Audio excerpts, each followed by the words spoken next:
April of this year. The Senate therefore viewed this persistent refusal as a great danger to our democracy. Therefore, the Senate resolved to declare the IGP as an enemy of democracy and not fit to hold any public office within and outside Nigeria.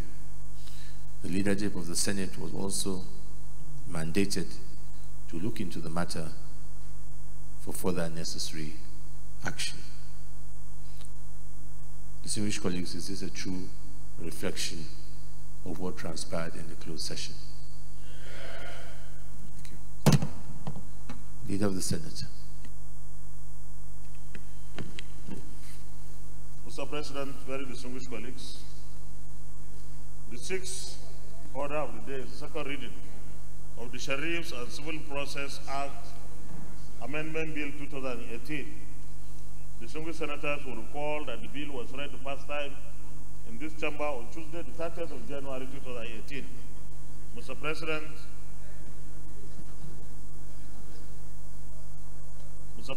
we wish to invite Senator David Umaru to move the motion for the bill to be read a second time. Senator David Umaru. Thank you, Mr. President. I rise to move that the Senate take the second reading of the bill for an act to amend the Sheriffs and Civil Process Act, Cap S 56 LFN 2004, and for related matters 2018. I so move. Go ahead. Okay. Oh, okay. I thought they said I should. Senator Porker.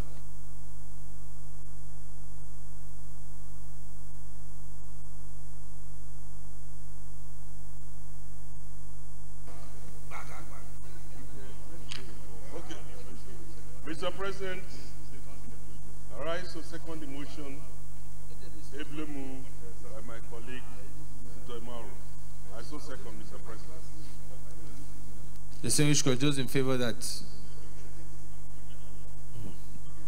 Sorry, Senator David Umaru. Carry on. Yeah, go ahead. Mr. President, distinguished colleagues, permit me to lead the debate on the general principles of the Sheriff and Civil Process Act, Cap S6, Laws of the Federation of Nigeria 2004, Amendment Bill 2018, which was read for the first time on Tuesday, 30th January 2018. This bill is intended to amend Section 84 of the Sheriffs and Civil Process Act, Laws of the Federation of Nigeria 2004, which will be referred to as the principal act in this debate, to introduce some safeguards against unscrupulous use and or abuse of the requirement of the consent of the Attorney General of the Federation or of a state as a precondition for bringing a garnishee proceedings against a public officer or institution who is indebted to the judgment debtor and in custody of funds required to satisfy a judgment creditor's debt. The proposed amendment is expected to achieve the following objectives.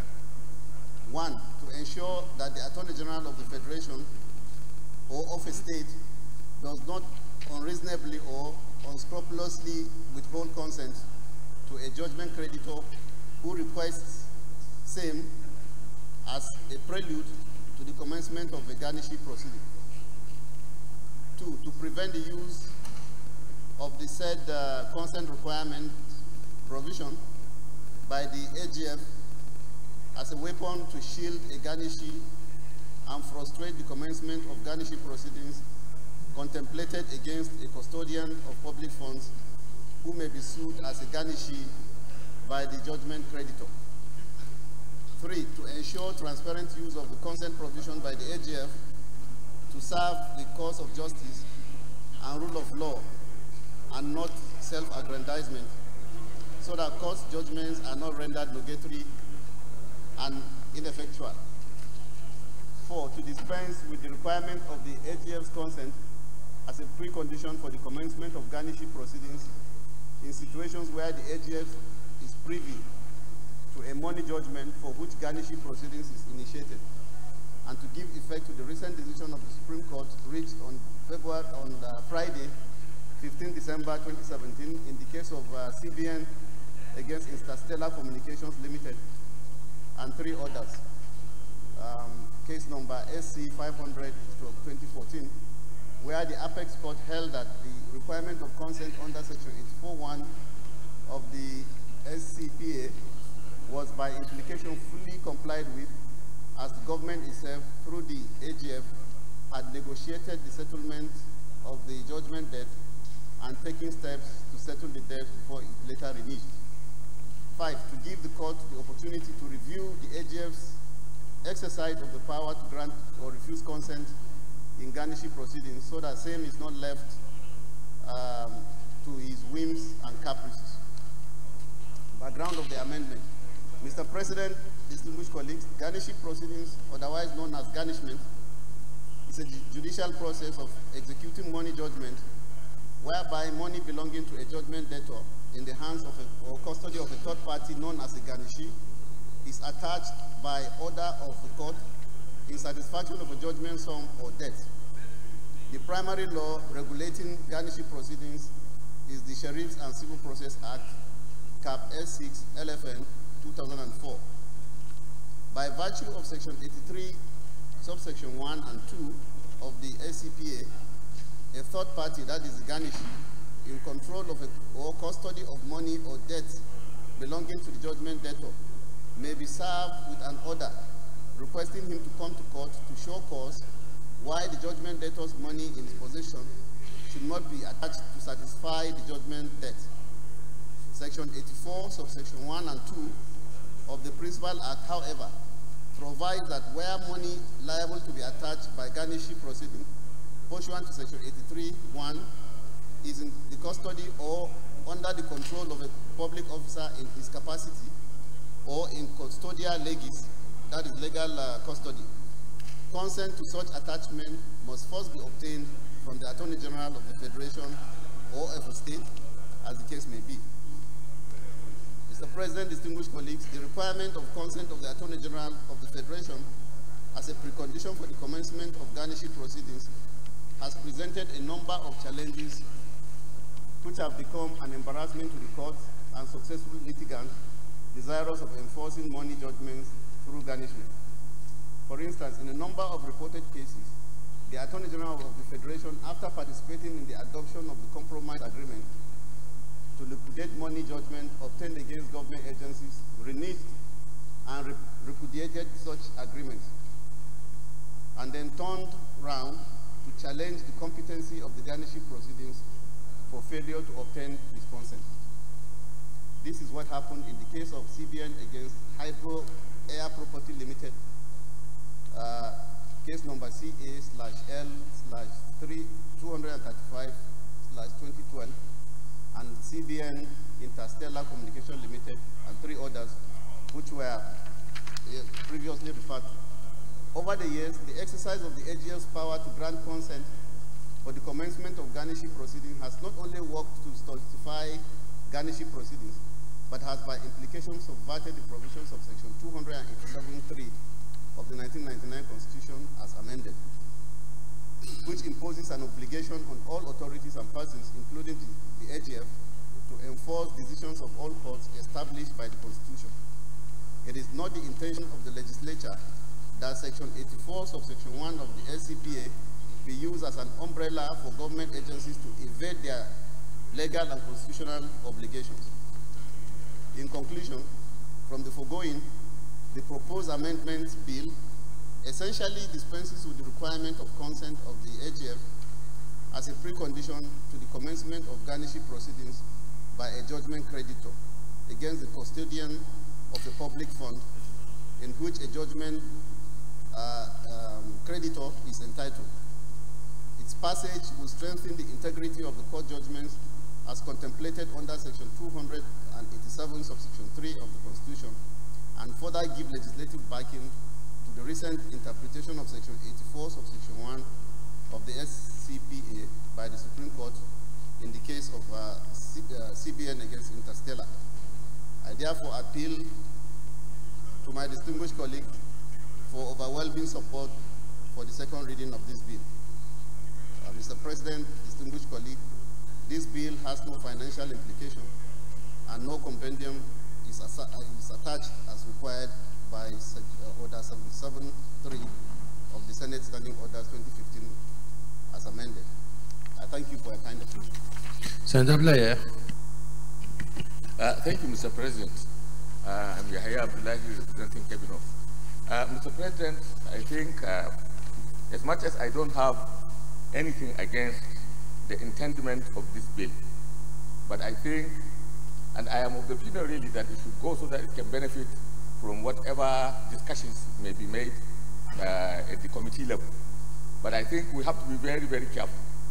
You know, having been in the public service, I know how frivolous some of the garnishy conditions can be.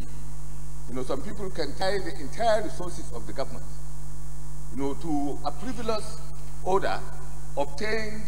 We know how litigious our society is. Obtained from a court of law to tie public resources for in the pursuit of a judgment that by its nature is not sound, and also could tie the operation of an entire public institution, you know, around a judgment of a court, you know, that is even appealable. So as much as those sections of the Constitution that my learned colleague is talking about, apart from the importance of those institutions, I think when we go to really debate this thing at the committee level, these dangers, you know, of allowing a free rein, you know, given the kind of litigious society in which we are in, you know, have to be observed, you know, so that public resources are not tied to frivolous orders of court without letting the Attorney General of the Federation, you know, to really examine the veracity of these orders and whether, you know, those orders were obtained in good faith. Thank you very much, Mr. Chairman. Mr. President. Thank you, Mr. President. I'm rising to support the last speaker because sometimes we see even connivance by public officers who know that what they're doing is wrong, but will connive with an outside agency to ensure that they do the wrong thing legally, and then use the garnishing proceedings to stultify the work of government. It's necessary, I think, for there to be some safeguards that will be built into this to ensure that you can't just wake up and stop the work of government, notwithstanding if they are owing you and they don't pay and all that. But of course, we know that some of all these debts are also frivolous in nature, and only those who can find a way of stopping it that will be able to assist whoever is instituting that garnishee proceedings. So we may have to ask the sponsor of this motion, Senator David Umaru, what measures can be in this bill to avoid it being misused in some way? Yes, David Umaru. Thank you, Mr. President. I think there is a general misunderstanding of what this bill is intended to achieve. It is not to completely dispense with the requirement of the consent of the Attorney General, but to equally guard against a situation whereby the Attorney General does not unreasonably withhold consent, to give the court the opportunity to censure the application of his power with regards to refusal. If you look at the amendments, that is sought, which is amendment to section 84, you know, it is indicated that where money to be garnished, you know, is sought that the Attorney General will have to satisfy certain conditions, whereby he comes, you know, to show his objection. This is to give the court the opportunity to be able to look at the actions that the Attorney General has taken with regards to his refusal to give consent. Because the situation that happened in the case of the Interstellar was that the Attorney General at that time had actually taken part in reaching a consent judgment. The same Attorney General turned around again to say no, that because his consent was not obtained, garnishing proceedings, you know, was inchoate, was not, I mean, the order absolutely should not be given. So what the court said was that because the Attorney General had actually partaken in the process that led to the obtainance of the judgment, consent judgment, the Attorney General cannot be had to now renege and say that he cannot take part, I mean, that his consent was not obtained. So the essence of this is to bring a situation whereby the Attorney General's refusal is brought under the scrutiny of the court to ensure that somebody who is legitimately entitled, you know, to that benefit of that fund belonging, I mean, in the hands of the public officer, is not, you know, unreasonably prevented from having that benefit. Those in favor that this bill read the second time say aye. Those against say nay. The ayes have it. Clerk of the Senate. Mr. President, distinguished senators, a bill for an act to amend the Sheriff and Civil Process Act Cap S6, Laws of the Federation of Nigeria 2004, and for related matters 2018, second reading. A bill for an act to amend the Sheriffs and Civil Process Act, Cap 516, Laws of the Federation of Nigeria 2004, and for related matters 2018 is read the second time. This bill is referred to the Committee on Judiciary, Human Rights, and Legal Matters. Report back in 4 weeks. Leader of the Senate. Mr. President, very distinguished colleagues, the seventh order of the day is the second reading of the Revenue Mobilization, Allocation and Fiscal Commission Act, Cap R7, LFN Amendment Bill 2018. Very distinguished senators will recall that the bill was read the first time in this chamber on Thursday, the 9th of March 2017. Mr. President, you may wish to invite the Deputy Chief Whip, very distinguished Senator Francis Ali McKenna, to move the motion for the bill to be read a second time. Senator Francis Ali McKenna. Mr. President, distinguished colleagues, my name is Senator Francis Ali McKenna, representing the good people of Edo North. Mr. President, distinguished colleagues, I rise.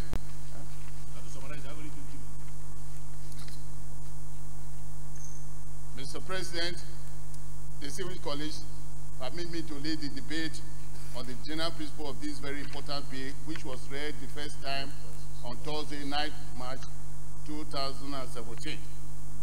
This bill seeks to amend Section 61A of the Revenue Mobilization and Allocation and Fiscal Commission Act, Chapter R7, Law of the Federation of Nigeria 2004, in order to empower the Commission to disburse the revenue accrued in the Federation account to the three tiers of government in the source currency component dollars and naira of the Federation account. This we accord with Section 1623 of the 1999 Constitution, and will hopefully reverse the continued depreciation of the naira against the dollar. As the three tiers of government, we have direct access to the dollar component of their respective shares from the Federation account, which they may draw from time to time and convert to naira to meet their personal and other running costs, and also for direct transfer to third parties to meet dollar-dominated financial obligations. The bill recognizes the negative impact of the continued allocation of Naira equivalent to the 3 tiers of government, despite the fact that the Federation account consists of both Naira and dollar source currency components. Mr. President, distinguished colleagues, the enactment of this bill into law will be a major transformation in the national fiscal and monetary modeling, as the dollar-naira disparity will be restored.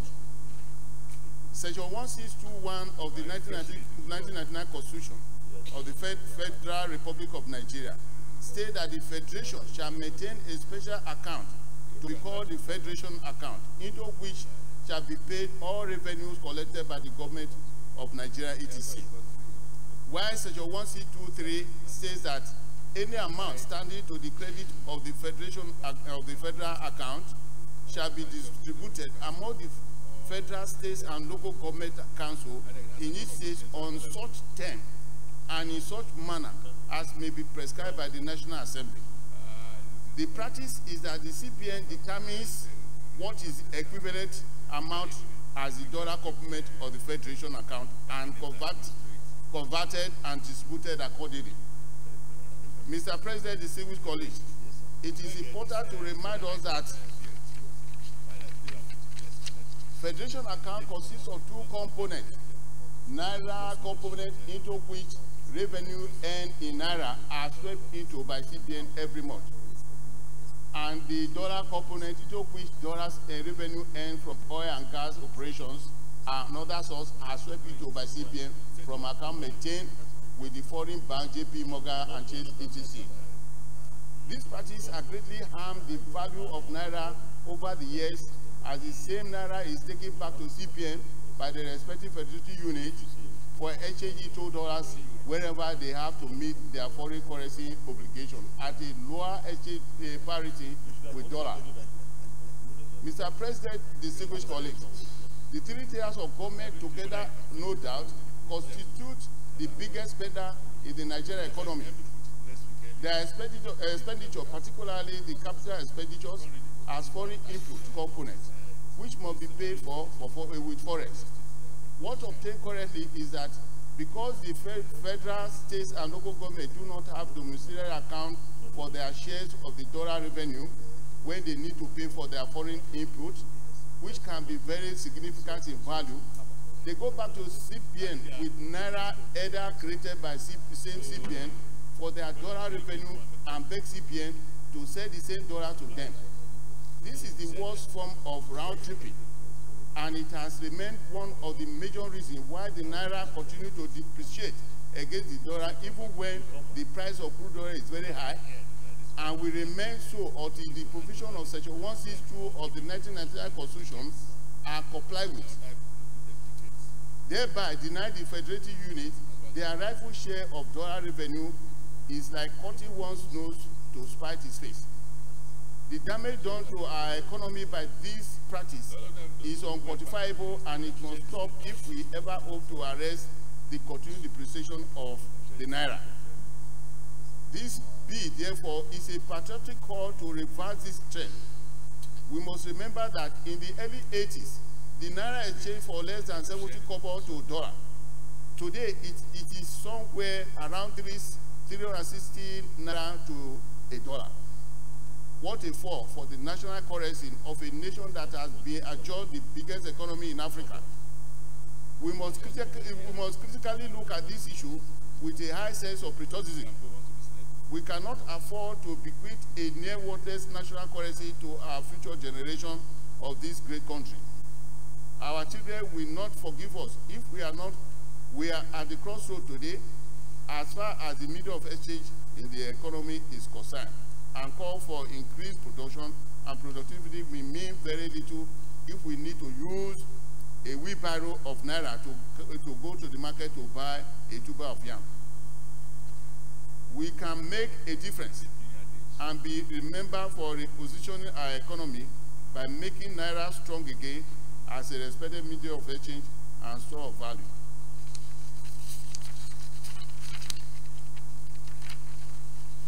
The Monetary Authority, the CBN, has experimented with various forex modeling since 1986 and is still experimenting into today, yet no solution has been found.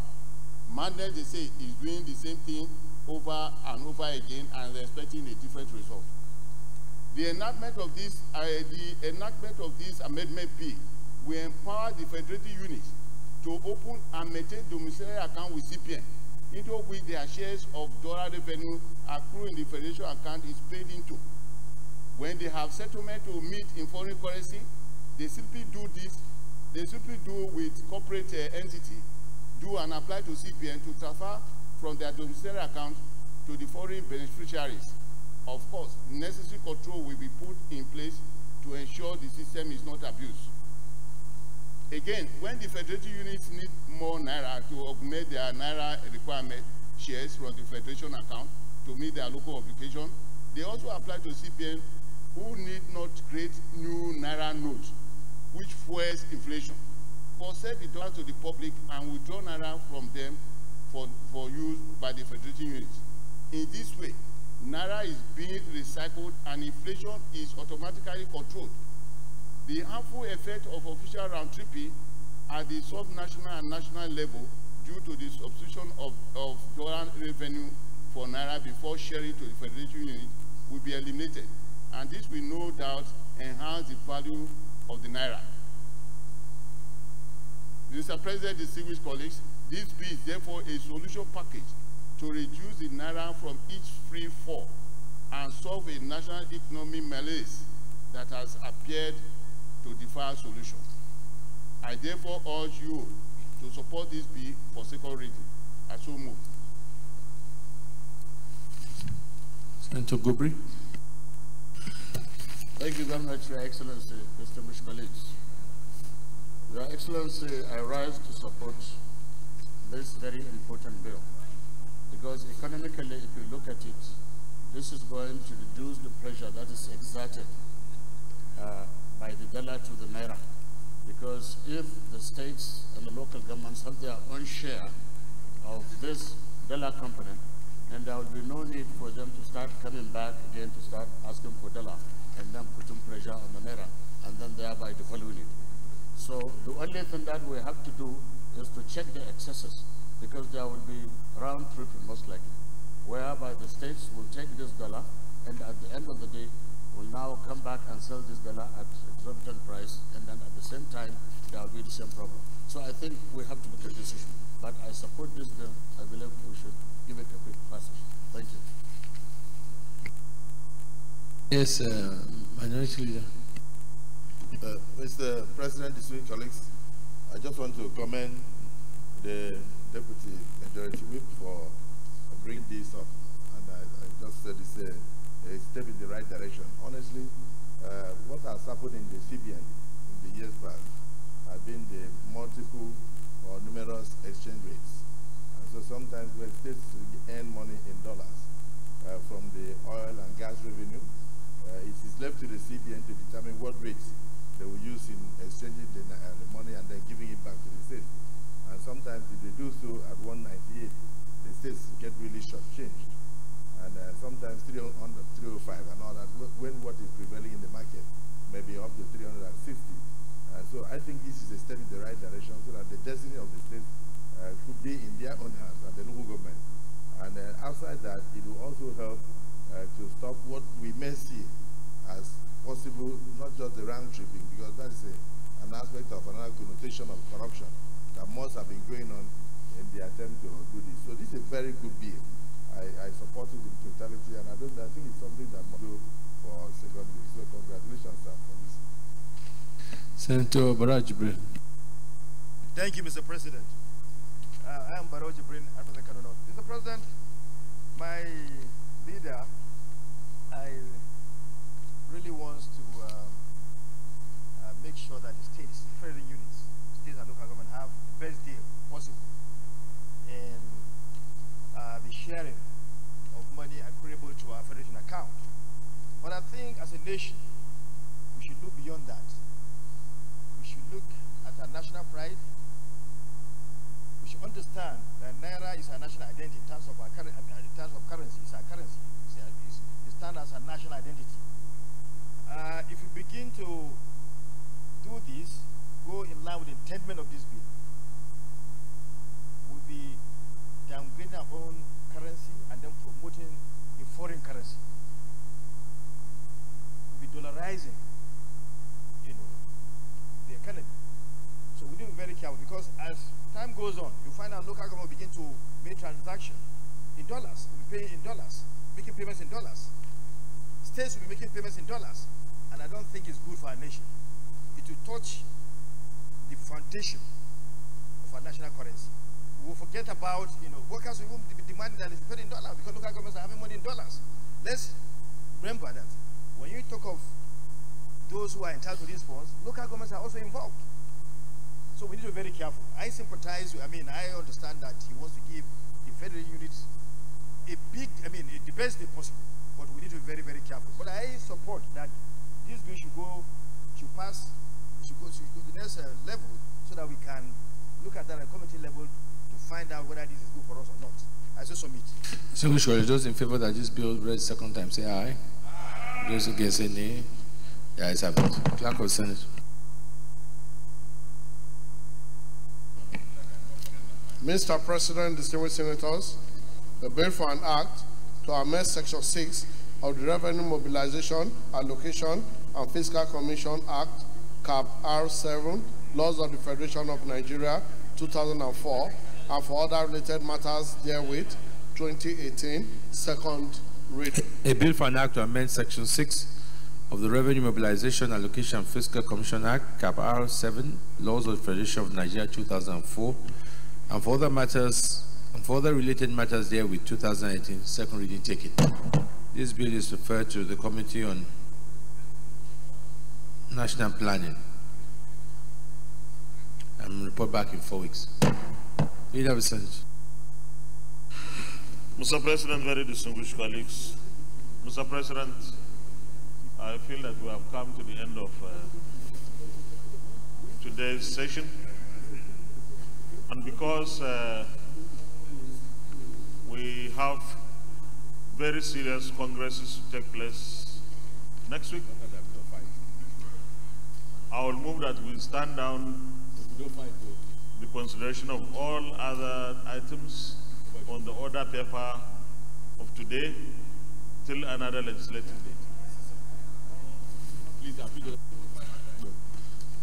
Mr. President, distinguished colleagues, I rise to second the motion heavily moved by the leader that after last week's fight in the World Congresses, there is another local government fight coming up in the APC for this weekend, and there is need to give distinguished colleagues enough time to go and prepare for the weekend fight. And therefore, I support that we suspend other items and then adjourn to next week to enable the fight to continue this weekend. I so second. Leader, I have not seconded the motion because what he proposed and what you are saying are two different conversations. So can you second the motion? Because I don't know. I think we are talking about something else. Mr. President, I actually do second the motion because of what he mentioned, that it was because of the Congress. And I know it wasn't actually a Congress, it was a boxing bout all across Nigeria. But that notwithstanding, I concur with him. Distinguished colleagues, those in favor of the motion as proposed by the leader and inaccurately seconded by this minority leader, those in favor say aye. Those against say nay. That is have it. Thank you very much, Mr. President. Distinguished colleagues. Mr. President, before I move the motion for adjournment, let me also commend my colleague, the opposition leader, for being very honest, at least recognizing we are going to fight. Only free people fight. Those who have to seek forgiveness cannot afford to fight. The PDP, I'm sure, will still have to go around to seek forgiveness from Nigerians. Mr. President, very distinguished colleagues. Mr. President, very distinguished colleagues, we are waiting, and forgiveness, they say, is divine, isn't it? We are going to forgive you, but you need to ask for more and more forgiveness. Having said this, Mr. President, very distinguished colleagues, I want to move that this Senate do adjourn till Tuesday next week. That will be the 16th of May 2018. 15. Today is 9. Tuesday next week. 15. Oh, sorry. 15 of May 2018. I so move, Mr. President. Thank you very much. Mr. President, distinguished colleagues, I rise to correct the leader that the PDP does not need to go around pleading for forgiveness because the PDP as a political party in Nigeria has shown enough humility, and that because we respect the rule of law, we would not refuse to respect Parliament. We will not refuse to respect Parliament. In the 16 years we were in power, we respected Parliament because we were practicing democracy. And I want to second this motion and plead that as the leader moves this motion next time, he will remember that we are in democracy, which was what the PDP believed in, a great tenet that must be obeyed. The whole country, the whole world is... Are you moving? Are you... Distinguished colleagues. Okay. Distinguished, if I put the question, let me announce the other committee on the issue of the promissory note today. We have Senator Ayan, Senator Polka, Senator Shehu Sani, Senator Najima Goje, Senator Rafi Ibrahim, Senator Sumono, and Senator Francis Ali-McKenna as chairman of the committee. Those in favor of the motion that we hereby adjourn to Tuesday, the 15th of May, 2018 at 10 a.m. prompt, say aye. Those against say nay. The ayes have it. The Senate is accordingly adjourned to Tuesday, 15th May, 2018, 10 a.m. prompt.